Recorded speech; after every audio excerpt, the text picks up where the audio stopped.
It's a pleasure to bring you this week's edition of Monday Morning Wisdom, though unlike all the others, 102 so far.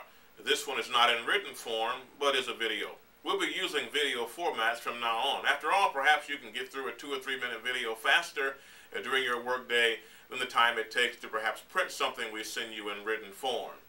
The topic this week is how misinformation could very well lead to a loss of business. As I was preparing this week's topic, I thought about an adult foster care home in the state of Michigan.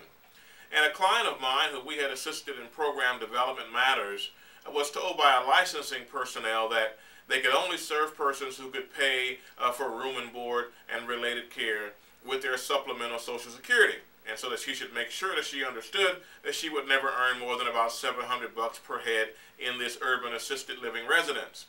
And as a result of that, when I phoned her personally to ask her if she would assist a disabled veteran who had come across my desk, who would qualify for the aid and attendance pension benefit to the tune of over $1,600 a month, this young lady told me she could not serve that person. She did not believe it was even possible, based upon what licensing personnel had indicated to her.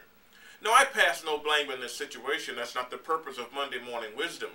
But what we do seek to communicate this week is one very important reality, and that is it is the responsibility of the assisted living proprietor to ensure that you are properly educated with regard to every possible reimbursement source that could affect your business.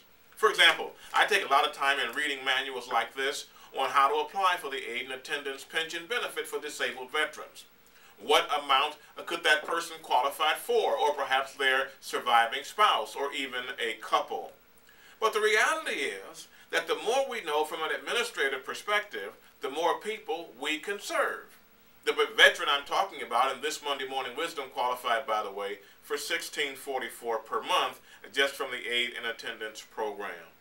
It's so important that we understand that when it comes to management, it involves so much more than making sure personnel show up on time and that their infractions are documented. Management also involves our ensuring that we have an intimate understanding of how our program can be reimbursed for what we do. Now, another member of that same licensing department who I love working with said to me, "Bruce, you know, it's just not an area we're trained in, but I thank you for being a resource for me." And I appreciate that. We have a wonderful relationship.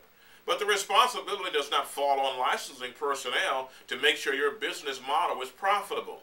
That responsibility falls on the owner. So you might also want to make sure you take the time to read the course I wrote several years ago entitled Succeeding in the Business End of Providing Community-Based Care Services. And there should be information flashing across the screen right now that tells you how you can obtain it.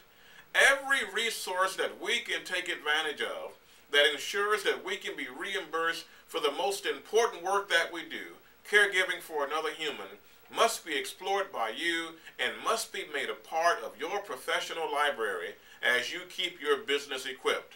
After all, in the absence of knowing all that you need to know, you can become a victim of misinformation, and the end result is lost money in the process.